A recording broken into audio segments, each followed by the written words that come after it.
အခုမကြာမီကြာရောက်မဲ့နေကြလက်ကြဖြစ်စဉ်နဲ့တိုက်ဆိုင်ပြီးတော့ဖြစ်ပေါ်လာပွဲရှိသောတဘာဝပြီးများတခြားသောနော်မကောင်းတဲ့အနေထားယုံများကောင်းတာတွေလည်းရှိပါတယ်အဲဒီကံတရားဆိုင်ရာဘေးရင်နခကံကြမ္မာရှုထောင့်ကနေပြီးအများသိဖို့ကြိုတင်ပြောဆိုတာဖြစ်ပါဒီကြိုပြီးတော့ပြောနေတာတော့ဒီနေကြလက်ကြတွေနဲ့ရှေကနာလေးကနာဖြစ်သွားလို့တဘာဝဘေးကြီးအန္တရာယ်ကြီးတွေကြာရောက်မယ်လို့ကျွန်တော်မပြောပါဘူးဖြစ်မယ်မဖြစ်ဘူးလဲကျွန်တော်မပြောပါဘူးဒီနေကြလက်ကြဖြစ်စဉ်နဲ့ရှေကနာလေးကနာလာဆုံတဲ့အတွက်တတိထားဖို့ကျွန်တော်တို့လူသားတွေဥစ္စာကံဆောက်အသက်ဉာဏ်ဆောက်ဆိုသလိုပဲဓာရိဝရိယလေးနဲ့နော်နေကြထိုင်ကြသွားကြလာကြရှောင်ကြတိမ့်ကြကြိုတင်ပြီးတော့အသိဉာဏ်ပညာနဲ့ကာကွယ်နိုင်မှုပြောဆိုခြင်းဖြစ်ပါဒီနေကြလက်ကြဖြစ်တိုင်းမိုးတွေကြီးမဲ့လေတွေကြီးမဲ့တဘာဝဘေးတွေရှိမဲ့ငလင်းတွေလုံမဲ့တခြားသောမလူလားအပ်တဲ့တဘာဝဘေးတခြားသောစီးပွားရေးကပ်ဘေးဒါတွေကြာရောက်မယ်အဲ့ဒါလိုပြောတာမဟုတ်ပါဘူးခင်ဗျဖြစ်စဉ်တွေတော့ရှိခဲ့ပါတယ်လွန်ခဲ့တဲ့2025တုန်းကလည်းကျွန်တော်ကြူပြောခဲ့တယ်နော်ကျွန်တော်ရဲ့ဗီဒီယိုဖိုင်မှာဖြူလိုက်စတိုက်မှာနေကြလက်ကြမဖြစ်ခင်တလဖြစ်ပြီးတလအဲ့မှာတဘာဝဘေးတို့နော်တခြားသောကိစ္စတွေတတိထားဖို့ပြောခဲ့တယ်ပြောခဲ့တဲ့အတိုင်းပဲတိုက်ဆိုင်နော်2025အဲ့မှာတဘာဝဘေးဖြစ်စဉ်မလေးငလေးလောက်ခတ်သွားတယ်ဒါဝန်နဲ့ကြည့်ဝင်ကြလာတိုင်းနှစ်တိုင်းတော့မဟုတ်နှစ်တိုင်းမှာတော့ဒီငလင်းနှစ်တိုင်းလာတိုင်းမှာငလင်းအသေးအကြီးမိုးမုန်တိုင်းတဘာဝဘေးနေဘေးရေဘေးရှိပါတယ်သူကဆိုတေးသေးလေးတွေဖြစ်တာရဲ့အကြီးတွေဖြစ်တာရဲ့အလက်ဖြစ်တာဒါပဲကွာကျွန်တော်တို့လူသားတွေရှိနေတဲ့ကဘာကြီးမှာလေရောရေရောမြေရောတက်ရှိတွေရောတက်မဲ့တွေရောအားလုံးဟာလှုပ်နေတယ်ဘယ်တော့မှငြိမ်သက်မနေဘူးတေးသေးလေးလှုပ်တာရဲ့အလတ်စားလှုပ်တာရဲ့အကြီးလှုပ်တာဒါပဲကွာဒါဒီသားကြည့်မြင်ပါတယ်ဥပမာကျွန်တော်တို့ရေကိုကြည့်လိုက်ဘယ်ရေပဲဖြစ်ဖြစ်လှုပ်နေတာတွေ့ရမယ်ငြိမ်မနေဘူးငြိမ်နေပါဆိုကန်တဲ့ရေတောင်လှုပ်နေတာတေချာကြည့်ကျွန်တော်တို့ရေတံဘူးတွေကရေသူ့ဘာလို့ငြိမ်နေတာပဲဒါတောက်ဖို့သွားခတ်တဲ့အချိန်မှာလှုပ်သွားတာအဲ့ဒါတိုက်ဆိုင်တာလားမငြိမ်သက်ဘူးဆိုတာလေးကိုပြောချင်တယ်ကျွန်တော်တို့ရဲ့အခုလေရှူနေတာမငြိမ်ဘူးခဏငယ်လေးတွေရှူနေရှိုက်နေတာရှူရှိုက်တာနဲ့ကျွန်တော်တို့ခန္ဓာကိုယ်ထဲမှာတွားနေတဲ့သွေးတွေစီးတွေရေတွေလေတွေဥသိဥမသပင်မွေးနေမျက်လုံးအမြင်အာယုံ6ပါးမငြိမ်ပါဘူးအဲ့လိုပဲလေရလည်းမငြိမ်ဘူးဗျလေတွေကအမြဲတမ်းလှုပ်နေဘယ်နာလေဖြစ်ငြိမ်တဲ့လေတကူမှမရှိ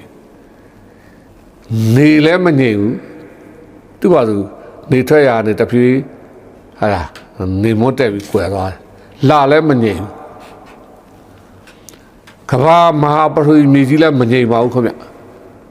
တောတွေတောင်တွေလည်းမငြိမ်ပါဘူးသူ့ဘာသူတစ်ပင်တွေလှုပ်ခိုက်တယ်လို့တောတောင်တွေကသူ့ဘာသူလှုပ်ခတ်နေပါတယ်အနည်းနဲ့များကဘာမြေကြီးလည်းသူ့ဘာသူဆွဲငင်အားတွေနဲ့လှုပ်နေတယ်ကျွန်းတွေလည်းလှုပ်နေတယ်တိတာရမတိတာရဒါပဲကွာဒါကြောင့်ငှက်လျင်ဆိုတဲ့ကိစ္စတိုင်းကြောက်เสียလည်းမလိုပါဘူးသူကအသေးလေးတွေရွေးတယ်အကြီးလေးတွေရှိတယ်နှိမ်တိုင်းလည်းရှိတယ်လာတိုင်းလည်းရှိတယ်နှစ်တိုင်းလည်းရှိတယ်အဲ့ဒါလိုပဲလေမုန်တိုင်းအကြီးရှိတယ်သေးသေးလေးရှိတယ်အမြဲတမ်းလည်းတိုက်နေတယ်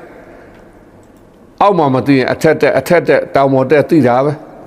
ရေလဲဒီလိုပဲအမြဲတမ်းကြာနေတယ်အမြဲတမ်းတက်နေတယ်လှုပ်ရှားမှုတွေ မငြိမ်သက်မှုတွေအဲ့ဒါကိုကျွန်တော်တို့ဖြစ်ပျက်လို့ခေါ်ပါတယ်ကျွန်တော်တို့တတ္တဝါတွေမှာဖြစ်ချင်းပြက်ချင်းနဲ့တောင်းနေတာအဲ့ဒီအချိန်မှာအတိနဲ့သတိကပ်ပြီးဥစ္စာကံဆောင်အသက်နိုင်ညာဆောင်လောကဓာတ်နဲ့တွေ့တဲ့အချိန်မှာမတုံ့လို့မှုလို့တာမတုံမလုံးနဲ့ကျွန်တော်တို့အတိသတိနဲ့ရှင်းရင်ဘလို့တဘာဝဘေးတွေလာပါသေး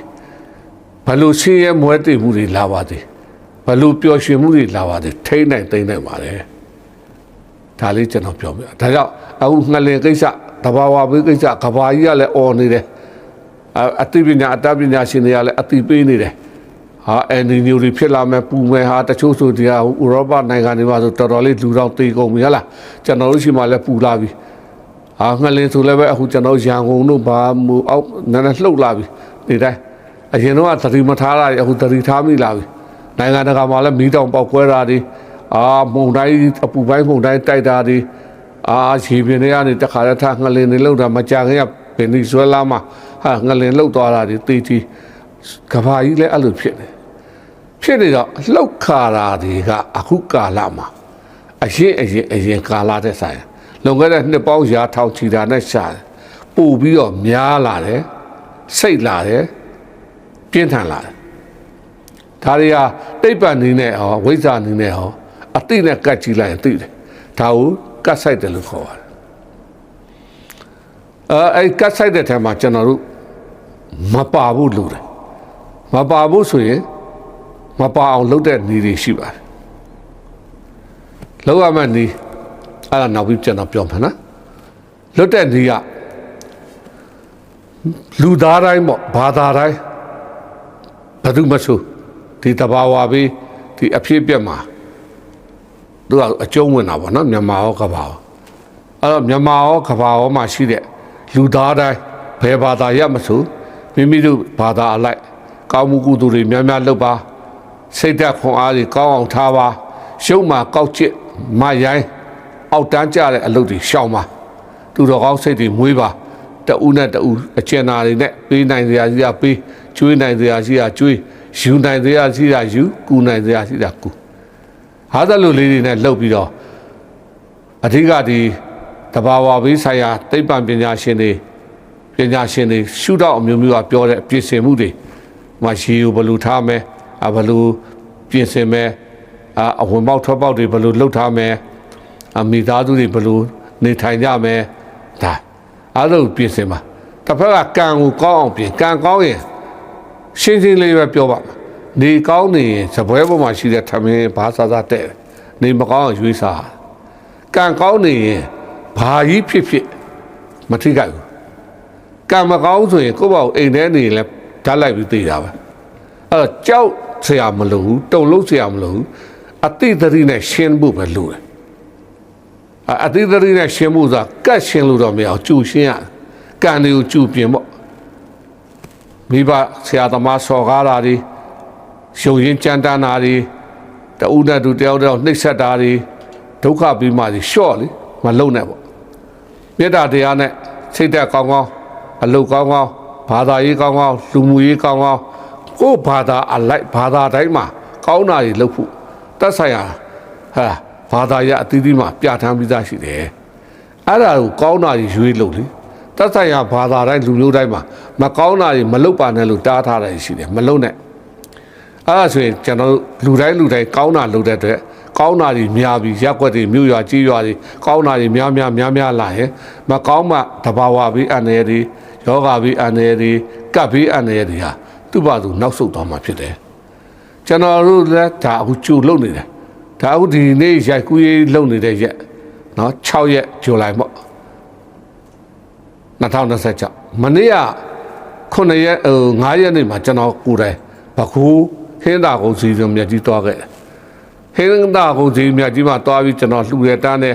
အဲဒီမှာတန်ခါတော့ဝါသူသင်္ကန်းကတ်တယ်တွေ့တဲ့တန်ခါကိုနော်ပြီးတော့အဲဒီမှာရှိတဲ့နတ်ကနာဆိုင်ရာတွေဘခုမဲ့တော့ဆိုင်ရာတွေဌာနဝိဇ္ဇာတွေလှူခဲ့တယ်အများအတွက်သွားလှုပ်တာကျွန်တော်ရဲ့ဒီဘခုတို့ရန်ကုန်တို့မြို့ဝကျွန်းပေါ်တို့မှာရှိတဲ့ပရိသတ်တွေကဘာမှာရှိတဲ့ပရိသတ်တွေကောင်းတာတွေဖြစ်ဖို့ကျွန်တော်တတ်နိုင်တယ်များကောင်းတာသွားလုပ်တယ်အခုလာမဲ့ဒီ28 29 30ဆိုလဲကျွန်တော်ဟိုမန္တလေးတိုင်း နေပြီးတော့သွားပြီးကောင်းတာတွေလှုပ်ဖို့စီစဉ်ပြီးသားနော်ပြီးရင်မကြမီကျွန်တော်ဒီလဝါတို့ဒလာဘတ်မှာကျွန်တော်ရဲ့ဒီညီငယ်လူနေတဲ့နော်ဦးဝင်တရားမောင်တို့မိသားစုတွေနဲ့ပေါင်းပြီးရှင်ဥပကုဒမျောပွဲတွေလှုပ်ဖို့စီစဉ်ပြီးအဲ့ဒီတိုင်းပဲကျွန်တော်ဒီကြီးလေအရှင်ပေါ့နော်ရှီမှာသွားတဲ့တတ္တဝါကုန်းမှာသွားတဲ့တတ္တဝါလီမှာသွားတဲ့တတ္တဝါတွေလွတ်နေတယ်နေ့တိုင်းလည်းလွတ်နေတယ်ဒါဆုလီစံတော်ရှင်မှာအကြည့်လိုက်ရင်မြင်ပါတယ်အဲ့ဒါကျွန်တော်ရဲ့ပိဋကတ်ဒီအတွက်ကောကျွန်တော်နဲ့ပတ်သက်တဲ့လူတွေရောမပတ်သက်တဲ့လူတွေရောကောင်းဖို့အတွက်လုပ်တာအဲ့တော့ကျွန်တော်ပြောချင်တာဒီပိဋကတ်ကြီးကလည်းကိုတတ်နိုင်တဲ့နည်းနဲ့နံပါတ်1သူတော်အောင်တရားတွေပွားပါနံပါတ်2လှူနိုင်တာတွေလှူပါနံပါတ်2ကူနိုင်တာတွေကူပါနံပါတ်3ကဲနိုင်တာတွေကဲပါအထူးကတော့ရေမှာသွားတဲ့တတ္တဝါကုန်းမှာသွားတဲ့တတ္တဝါလေမှာသွားတဲ့တတ္တဝါတွေလွတ်တာတို့ကျွေးတာမွေးတာတို့လုပ်ပြီးပါသူတို့မှလည်းအသက်တွေရှိတယ်လေဆိုးရိမ်နဲ့ကြောင်းကြတယ်ပူပင်တယ်ရှက်တယ်လန့်တယ်မိသားစုနဲ့ကွဲနေရတယ်ဒီချက်ကလေးတွေသူများဖမ်းထားတဲ့နေပြီးတော့လူငင်းချမ်းသာပေးတာတို့ဒါကုန်းမှာသွားတဲ့တတ္တဝါဥပမာကြံတာလည်းရပါတယ်စိတ်တွေနွားတွေလည်းရတော့နော်ကိုတတ်နိုင်တယ်ဟာလေထဲသွားတဲ့စာကလေးတွေခူတွေလှုပ်ပေါ့ကျွေးပေါ့ရေထဲသွားတဲ့ငါးတွေကဏ္ဍတွေလှုပ်ပေါ့ကျွေးပေါ့တတ်နိုင်တော့နော်အဲ့တော့ဒါတစ်ပိုင်းပေါ့တစ်ဖက်ကလည်းကိုယ့်ရဲ့အချိန်ကာလအရာနေ့တိုင်းပရိသတ်ရွတ်မယ်တရားတွေထိုင်မယ်မေတ္တာတွေပို့မယ်ကောင်းမှုကုသိုလ်တွေလုပ်မှဆိုကုသိုလ်ကံကြီးကမြင့်လာပြီဆိုရင်အခုလိုကပ်ဘေးတင်မဲ့နေကြလက်ကြမကလို့ဘာကြီးပဲဖြစ်ကဘာကြီးပဲဖြစ်ကိုဒီမပါဘူးမထိခိုက်ဘူးကိုမပါသလိုကိုရက်ွက်ကိုအိမ်ကိုရက်ွက်ကိုမြို့ကိုတိုင်းကိုပြည်မပါတော့ဘူးဒါကြောင့်ဒီရန်ကုန်မှာရောအမန္တလေးမှာရောပခုမှာရောမြို့ဝကျွန်းပေါ်မှာရောဆိုးရိမ်တောကရောက်နေတဲ့ပိဋကများမဆိုးရိမ်ပါနဲ့နေကြလက်ကြတော့ရှိတယ်ဒါပေမဲ့ကျွန်တော်တစ်လုံးနဲ့ပြောလိုက်မယ်အကြီးမဖြစ်ပါဘူးသေးသေးလေးနဲ့ပြီးသွားမယ်အကြီးမဖြစ်အောင်ကျွန်တော်ဥဆောင်ပြီးတော့ကာတရားရှိတဲ့တတ်သိနားလဲတဲ့လောကီရေတွေနဲ့ကာနေပါတယ်တောက်လျှောက်ကြီးတခြားပိဋကတွေကိုလည်းကာခိုင်းနေပါတယ်ဒါကြောင့်မိမိတို့ရဲ့ဒီဖြိုးလိုက်ဒီကျွန်တော် YouTube channel ကြည့်ပြီးမျှဝေပါ share ပါခေါင်းလောင်းတီးပါဒါမှလူတိုင်းသိမယ်သိလူတိုင်းကိုကယ်နိုင်မယ်လူတိုင်းကောင်းတာတွေလုပ်မယ်ကောင်းတာတွေလုပ်ရင်ကောင်းမယ်ကောင်းလို့ရှိရင်ဘာအန္တရာယ်မှမဖြစ်ဘူးဒါကြောင့် share ပါခေါင်းလောင်းတီးပါမျှဝေပါအားလုံးကျွန်တော်ဒီ YouTube channel ကြည့်ရှုနေတဲ့ပြည်တွင်းပြည်ပပရိသတ်ကြီး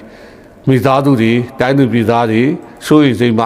တောကမှတဘာဝဘေးမှကပ်ဘေးမှအန္တရာယ်အများအနေလူကြီးချမ်းသာပြီးကြားမှာချမ်းသာကံကောင်းပါသည်နောက်စောစောကျွန်တော်ပြောသွားတဲ့နေကြလက်ကြဖြစ်နေရတယ်ကြံကူးရှိတယ်ကျွန်တော်